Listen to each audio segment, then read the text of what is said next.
My grandfather told me during the Depression, people didn't have a lot of money. So they would come in and say, can I put it on my account? And when they would get whatever government assistance they would get at the end of the month or beginning of the month, they would pay it off. And the story goes, and I can't verify this, that my grandfather gave a lot of people a lot of free things that he never got reimbursed for. But he was always very conscious of taking care of people. And, he had a heart. Dad worked a lot of hours. He'd leave early in the morning. Sometimes in the winter, he wouldn't come home until well after dark. So we didn't get to spend a lot of time with Dad during those days because he was trying to build the brand and build the business. But he was a hard worker, and I always tell my customers, if you want something and we don't have it, I'll do my very best to get it. Right. So it might be some obscure item that maybe I might even sell a case a year. But if that customer wants it, I'm going to do my best to get it. I don't have a job. I have fun. I go to work and it's fun. Right. I enjoy what I do. If you're not passionate about what you do, you're not going to succeed.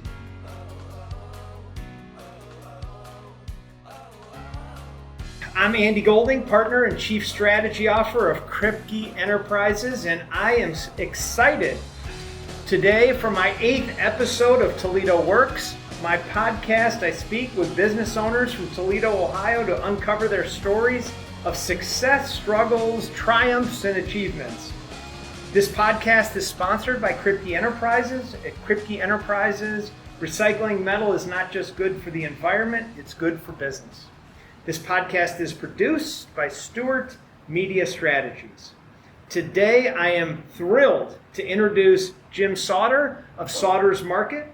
Jim and his brother Bob are third-generation owners of one of the area's oldest independent grocery stores. Thanks for being here. Appreciate it. Thanks, Andy. It's good to be here. I am a big fan of your grocery store, but before we get to it, I'd like to learn a little bit about you. Your third generation. Tell me a little bit about growing up in the grocery business. Well, I can remember the days when we lived in Toledo, and we had my grandfather had a store on Dorr Street. It was actually 509 Dorr Street, Dorr and Collingwood. There's a McDonald's that sits there now, and they were in business there for I'd say maybe 15 years. And I used to, as a kid, I used to go down there, and I'd work in the store, and my dad would give me a dime or a quarter if I really did something well. Sure. And on Saturday mornings, a lot of times in the summer, I would get my dad's panel truck, and we'd go downtown to the market, and we would buy produce. And I can still remember Dad bargaining. You'd just walk up to the farmer and buy a bushel of greens or beans or tomatoes and all that kind of stuff. And We also bought from guys like Oaken and those other produce people too, but Dad always hit the market too. He likes to buy fresh. So I can remember that as a kid, and it was kind of in my blood a bit. Dad worked a lot of hours. He'd leave early in the morning. Sometimes in the winter, he wouldn't come home until well after dark. So we didn't get to spend a lot of time with Dad during those days because he was trying to build the brand and build the business. But he was a hard worker, and my mom was an excellent wife.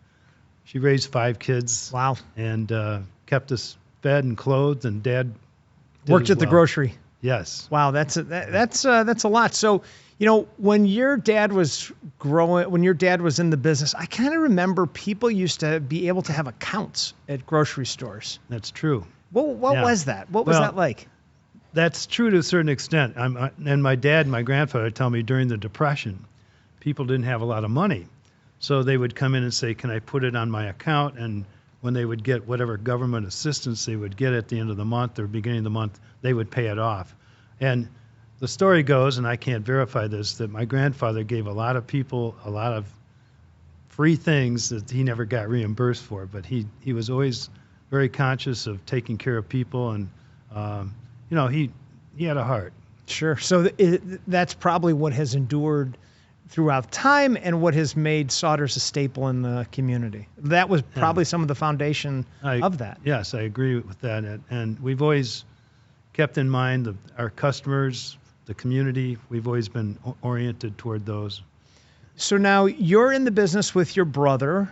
And did you have other siblings that started in the business? When did your dad leave? When did your grandfather leave? My grandfather, the story goes, he told me, and he's been gone for many years, that he was in the bar business. He was working in a bar. This was your father? My grandfather. Oh, your grandfather was working in a bar. In a bar. Okay. And then Prohibition came along, and he decided that this might not be a very good business to stay in.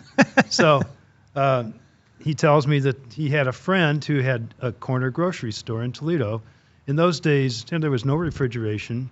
People would walk to the corner store because there was a store almost on every corner, and they would serve a neighborhood. So this guy asked my grandfather if he'd go to work for him, so he did. And eventually this fellow wanted to get out of the business. And he asked my grandfather if he would want to buy his store or take it over. My grandfather asked my father, who was at the time maybe 20, 21 years old, if he wanted to go into it as well. And Dad said, yeah, sure. So that's how it got started. It was just a corner store. And then they built the store on Dorr Street, like I said, and were there for quite a few years before Urban Renewal came and took it down in 1964. But in the meantime, Dad had the foresight to buy property in Sylvania. It was a sleepy little town, the population was just a fraction of what it is today. Right. And I remember Dad was telling me, he said, we wanted to build a store, but he couldn't find anybody to loan him the money. Okay. Nobody in Toledo would loan him the money. To open a grocery store. To open the grocery store in Sylvania. So there was a bank called Sylvania Savings Bank, and I think it's Key Bank on the corner of Main and Monroe. Sure. And he went in there, and they agreed to loan him the money. And it was maybe $250,000, which was a lot of money back then. Dad said, well, he said they were willing to do it, so he took the risk. And he said, yes, I had a few sleepless nights. I had 5 kids. I put my house up for collateral. Wow. And, if this thing didn't work, you didn't have all these government programs that you're going to bail you out. Right. It's like you're on the street. Good luck. So did you grow up around here? I grew up in Toledo. Okay. Where'd you go to high school? I went to DeVilbiss for 2 years and then Start. Okay. Because they built Start, and then we were on the other side of the line. So. And did you go to college? I went to the University of Tennessee. I got a degree in marketing. Okay. Yeah, so I'm a volunteer. Got it. Okay. And then, actually, that's where I met my wife. At Tennessee. How did you pick Tennessee? I get asked that a lot. But I worked a lot when I was younger. I never went to a high school football game because Dad made sure I was working every Friday and Saturday, whatever, which was okay. I always had nice cars too. That's fine. And I decided that for a real college experience, and my brother encouraged me as well, that why don't you go away to school and have a different perspective. My brother went to Toledo for 4 years, got his degree. So I thought, hey, that sounds like a good idea. And I wrote to Tennessee and a couple other places. They accepted me. And I remember I told my dad I wanted to go away to school, and he said, do you want to go to Harvard? And I said, no, I think I might go to Tennessee. Call it the Harvard of the South. I don't care. Do you think that you wanted to go far enough away that you couldn't work in the store on the weekends? Yeah, far enough away where, that's right. And the weather was a little warmer. Right. The winters are pretty mild down in Knoxville. Right. And I wasn't there in the summer. It's hot in the summer. But yeah, that's one of the reasons. And they have a good football team. Sure. So now you go to college, and what happened now? So you get a marketing degree. I got a marketing degree. Then Dad he bought some land out in Waterville. We bought like 10 acres out on Route 64 between Waterville and White House. And so he said, let's build a store out there, and you and Bob can open it. And we were pretty wet behind the ears. You had to be 23, 24 years old? Yeah. Okay. And Dad trusted us to do that, and we opened the store there, and it's still there 50-some years. Well, no, it's like, 59 years later or so, whatever it is. Yeah. That's a long time. Yeah, That's great. In 1986, my dad was 70 at the time, and he said, he was pretty busy at the store, and he was getting up there in years. He didn't have a lot of people that he could rely on to back him up. So he said, one of you guys has to come over here to Sylvania. I said, well, my wife wanted to move anyways. I said, okay, we'll move to Sylvania, and that's right. What we did. Wow. Yeah. That's pretty cool. Yeah. So how long did you work with your dad until he... No, my dad, I had the the privilege of working with my dad since I was a kid, because I was always working in the store. After college. Yeah, after college in I worked with him. Dad continued to work until, well, he passed away in 2012, but he was hanging around 2008, 2009. Sure. Then he finally had to go into assisted living. So I would think that when you have a grocery store, it would be, the holidays have to be different for grocery store owners. They are. There's no time off. No time. And the time that I'm off, you have to work. Yeah. And so how do you celebrate holidays, and how did that work? Well, sometimes it's right up to the last minute. Right. Like if we ever wanted to travel back to Knoxville to see my wife's family, I'd work, Christmas Eve till noon, and then we'd jump in the car and drive down to Knoxville and get there at 9:00 at night. Okay. That kind of thing. I mean, you never could take much time off before the holiday, and after the holiday, you had a little more time. Usually Thanksgiving, Christmas, that kind of thing, and Easter, the same way. It was a pretty big holiday. And of the times of the year where you sell the most, is it at the holidays?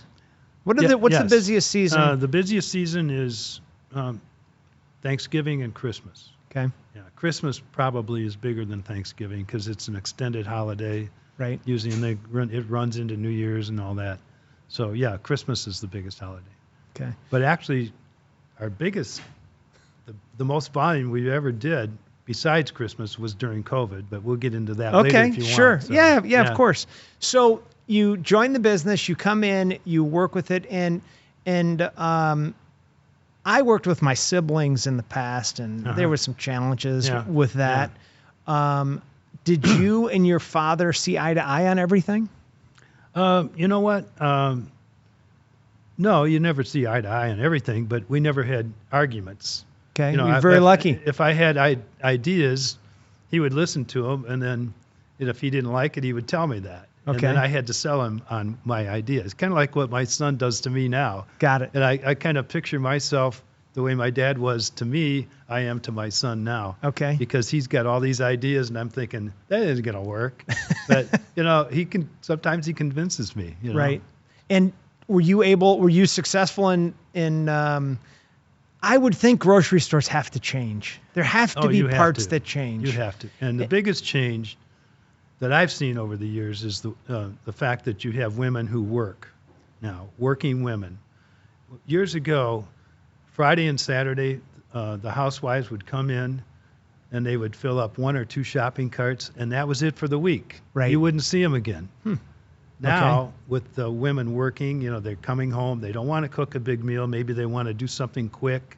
Right. Well, you can see all the restaurants that have come up, their takeouts and all that kind of stuff. So we've gotten more into that kind of stuff, takeout foods, prepared foods, make it easy for them to come in, grab and go, take it home, good nutritious stuff, good quality, that kind of thing. But I think working women has changed the dynamics of the grocery store more than anything. Wow. Okay. So when you're the younger version of you, which is like your son's age probably now, what idea did you have that was a gigantic flop, or what idea did you have that was a wild success that you didn't prepare for? I can't say, and I'm not bragging, I can't say I don't have any flops. I've had some maybe small stuff, maybe minor stuff, but mostly you just got to keep up with the trends.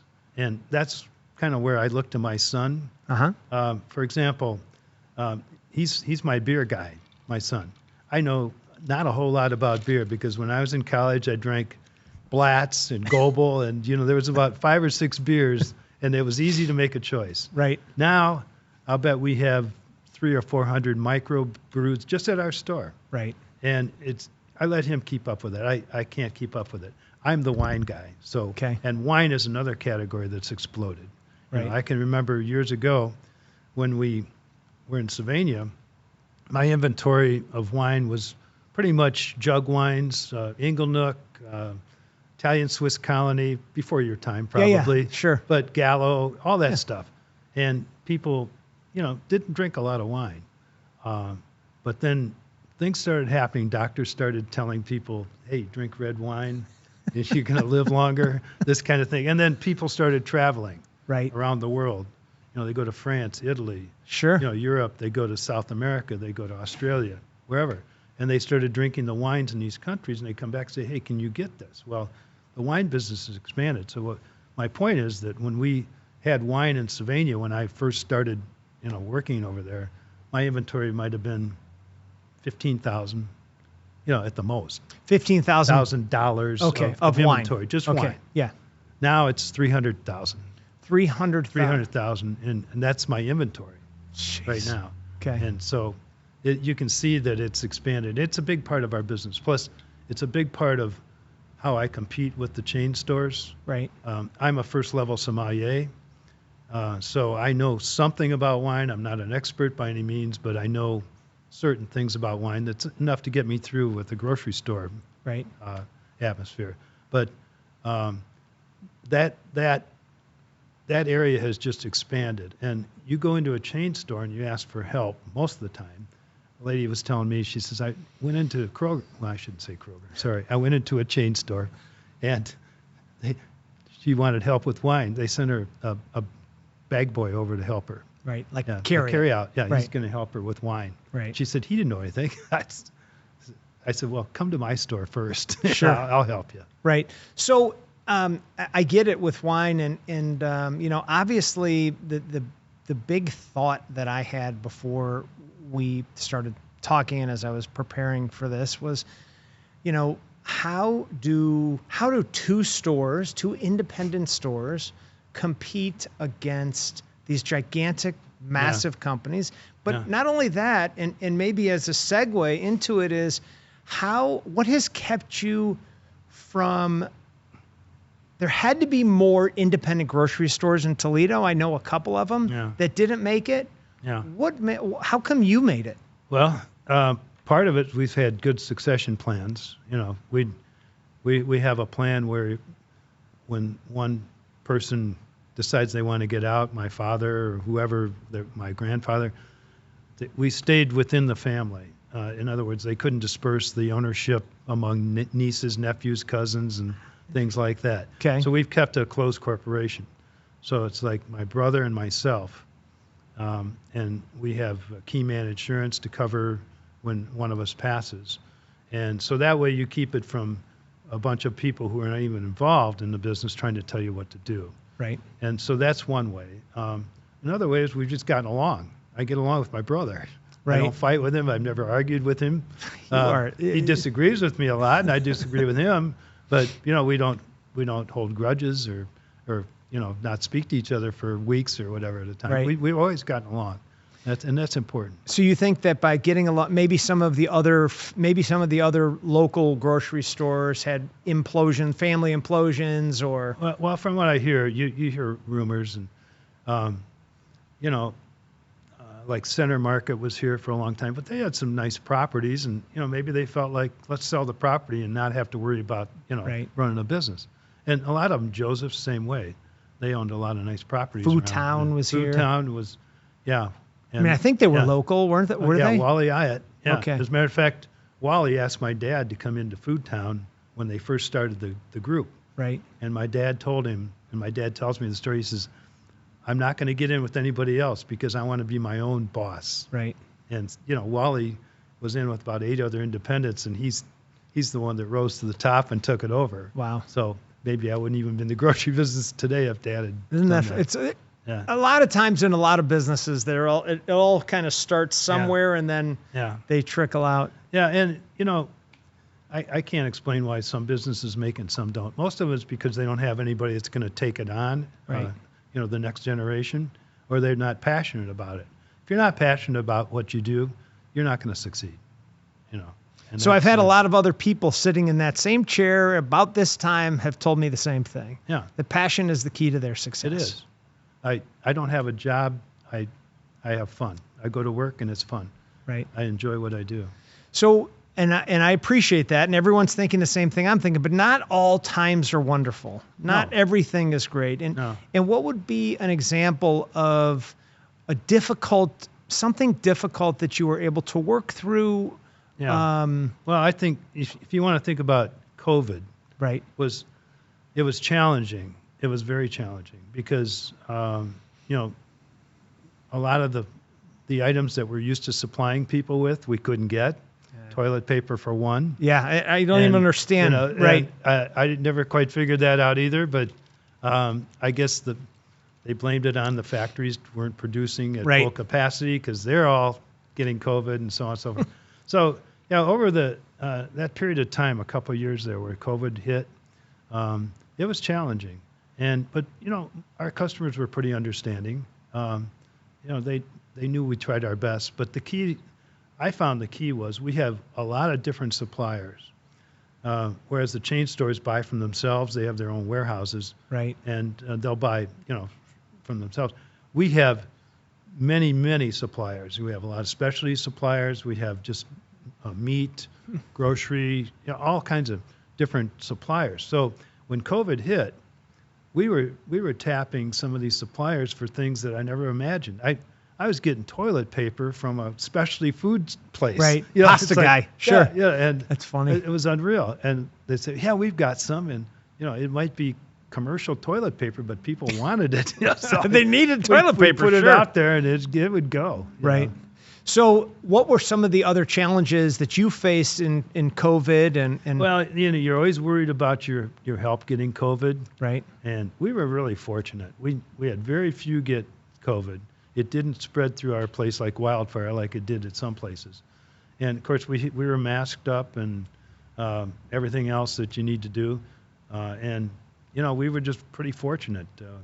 We had a few cases here and there. Right. I even had it, too, at the very beginning, but I wasn't affected very much by it. But I came back into the fray, and I never got it again. So for us, there was a time in COVID where a business that we're in did very well because we sell building supplies. Yeah. And I would think that some grocery stores probably also did well because I know the first thing I did was I went and bought everything. Well, that was it. People were, I call it panic buying. Sure. Afraid they're going to starve to death or not have enough toilet paper. Right. But we saw a lot of that. And we had to put limits on some things. I mean, two packages of toilet paper. Okay. Otherwise, people would come in, and people would clean you out, and then they'd go and sell it. You had people. We had dealers. People coming in trying to do that. Well, you can't allow that. Right.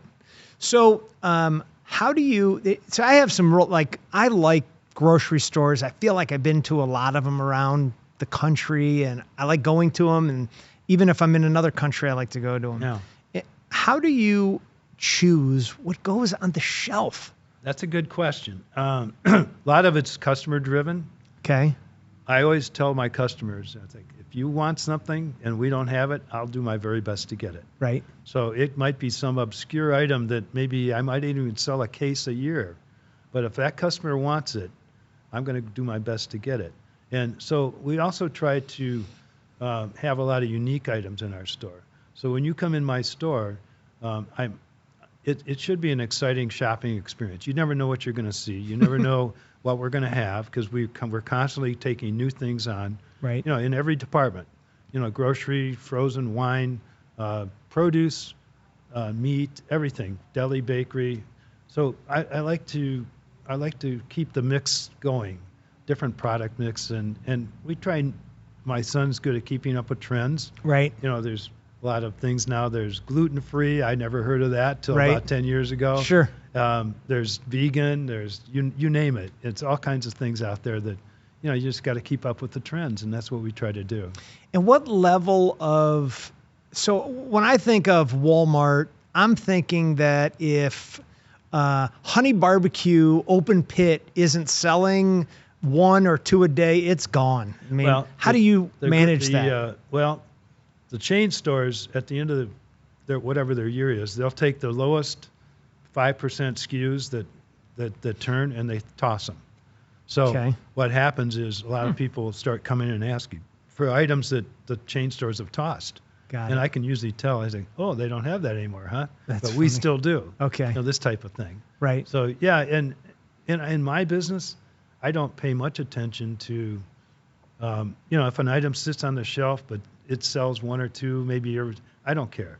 As long as it's there for the customer when they come in, they know they can get it. So the other question that I don't understand about grocery stores, and I'm curious if this is technology driven or, everything now has these born on dates and expiration dates. Yeah. How do you manage Tabasco or barbecue or mustard when I know you're not selling hundreds of them, but it has an expiration? It does. How do you do that? Yeah, well, we have, that's a good question. We designate, every week, maybe one or two of our people to go up and down each aisle, check every item. My God. And it's time consuming. Does that, tell me what that means. What do you mean? Well, they have to see if the date on the shelf, if it's expired, first of all. Okay. They want to get it out of there. Right. And if it's close dated, they let us know, and then maybe we can run a sale or something like that. But what most people don't know, and it kind of bothers me to a certain extent, that sell-by date is not the date the food goes bad. I know, right. And yet we have to pull it. Right, of course. So, there's a lot of food, and I'm sure we send ours to food banks. Right. We make sure of that. But a lot of this stuff probably gets thrown in the dumpsters, and it's a shame. Not that I want to sell old stuff. Right. But it's edible. Perfectly good, and yet we have to pull it. So your method, because I would think that maybe your son is looking at a big computer screen and he sees open pit or Great Poupon is coming out, but that's not how you're doing it. We're not that sophisticated. The big boys might be, but we're not. And what about, so the other thing that I think about, and then we can talk about customer service, is your fruits and vegetables. So for every head of lettuce that you sell, do you throw away some too, or how do you do that? Well, you try not to shrink, one-on-one, but you got to figure that in. You're going to get shrink, especially in the perishable departments, the meat, produce, and, deli, bakery, things like that. But you have to figure all that in, and hopefully you have enough skilled managers who can control the shrink. Got it. Okay. And minimize what they're having to, throw out, basically. Some of that stuff you can't salvage. Have your managers been with you for a long time? Long time. Yeah. Okay. I've had a couple meat cutters who have been with me 50 years. Wow. We've got people that have been around a long time. Okay. Yeah. So I have to imagine that some of your appeal is specialty items. Yes. People come in, maybe the bigger stores don't have it. Right. But I really think, and I don't think you're going to disagree with me, is customer service. You have to go farther and more, like your wine example, than the chain stores. And, right. And how do you train that? And you know what? I think it's by example. Okay. I like to get to know my customers. I try to call as many by their name as I can, as my mind will allow me to. And if not, I greet everybody, with a smile and, just, hey, can I help you find anything? Are you finding what you need? And every week I have people come up and tell me how they just love the store. They love the people that work there, which makes me feel good because I want my employees to be kind of, just have the same attitude I do. Right. I'm very grateful for every customer that comes in the door. Because without them, I'm not in business. Right. And my employees seem to have picked up on that. And, of course, we're not going to tolerate employees that aren't going to treat the customers right. But some, they're really good about it. They're good. Is it formal? Is to work at your store, is it formal or is it by exam? Is it on-the-job training or? Yeah, a lot of that. And that's how I learned. Right. I went to school to learn marketing and, but when I came into the grocery business, I didn't know anything. So anyway, it's on-the-job training. And then talking about marketing, how has your marketing to your business changed over the past 5 years, 10 years, and 25 years? Well, I can remember maybe 25 years ago, we relied on like a lot of canned goods, canned green beans, canned corn, canned fruit cocktail, and that was like staple. I mean, you'd put that out in front of the customers, big sales, Miracle Whip, all this stuff. You'd have this billboard of canned goods and out front. And now people don't want canned goods anymore. They want fresh. Right. So that's been the big trend, fresh produce. They're fresh frozen. I mean, frozen foods, a big category. Canned goods kind of gone a little bit by the wayside. You'd still sell it, but I mean, people How do you don't get buy the it word out differently than you did 25 years ago? Especially with the internet and especially with Amazon and Kroger's and everything. How do you do that? Well, probably, I think our best vehicle is word of mouth. I mean, I have customers who tell me, I told my friend about you, and now they're shopping here and this kind of thing. But I think once people come in the store and experience our store, I mean, I can't believe they aren't going to like the store. They may not like a few things about it, or maybe who knows what. But I think that they're going to be more impressed than if they walk into a Walmart, right? And you walk into a Sauter's. Two different atmospheres. Okay. Are there any trends that you said, I don't want to do that because I think it's got like a rotisserie chickens or other things that other grocery stores are doing that didn't fit for you for some reason that maybe you were right on or you wish you would have done? No, we pretty much, we kind of follow we know what the other guys are doing, and if they're successful at doing it, then I know I can do it. My son's really good at, I know when he came aboard about 3-4 years ago, he said, Dad, you got to open up the profile of the store. You got to lower the profile so that people can see out across the store. So it's hard to describe how our store looked before that, but it was almost like you walk in, it was a tunnel into produce. Right. So what we did was, and it took a little bit of time, but we scaled down the shelving, lowered it, opened up produce. So now when you walk in, you walk right into the produce department, and it's like, wow. And I've got a great merchandiser. She does a wonderful job, and you can't help but just want to buy everything that's in there. Okay. So there's one piece of produce that I also want. These cotton candy grapes. Yes. Have you had those? We've carried those before, yeah. Are they sellers? Yeah, we do well with them. Okay. But there's other grapes too that are good throughout the year. We have so many different types of produce now, and things I never even knew. That's about. what I meant. Yeah, right. I mean, we've got beautiful mangoes right now that are just sweet as sugar, and they're big and they're tasty. Really good stuff. Wow.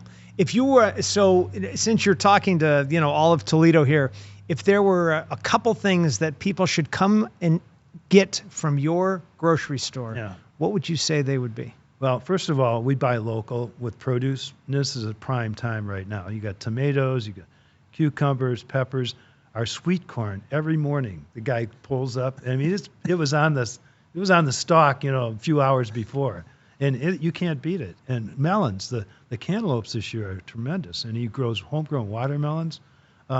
Produce is just the peaches. We get local peaches, plums, all this stuff. It's so great fruit. Time. Okay. Fruit, and then we buy local whenever we can, and not only produce, but we like to buy local products produced by people. Like right. Weeby Ribs. Yeah. We buy all his stuff. Okay. He's at the ballpark. Sure. He's here and there, and then. Willie's Salsa. I don't know if you ever heard of Willie's. Yeah, of course. He got his start in my store. Really? Yeah, Dennis came in, wanted me to try the salsa. He said, we'll try it. And as it turns out now, he's nationwide. Yeah. That's amazing. Yeah. That's amazing. So we like to help the little guy. Sure. Because we're a little guy. Right. So customer service, having great variety, staying on top of trends. Yeah. That's what's really kind of kept you guys going, and friendliness and good employees. You surround yourself with good people. Okay. And we've been able to do that over the years.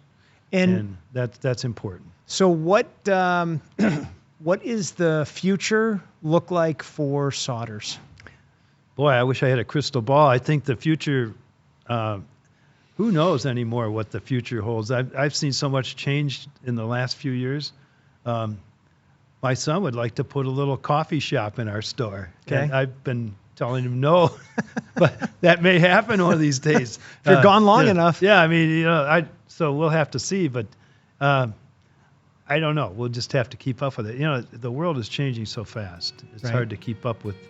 Who knows what's going to happen? I don't know, but I hope that my son continues on And that's the plan? He'll be the 4th generation. That's incredible. Yeah.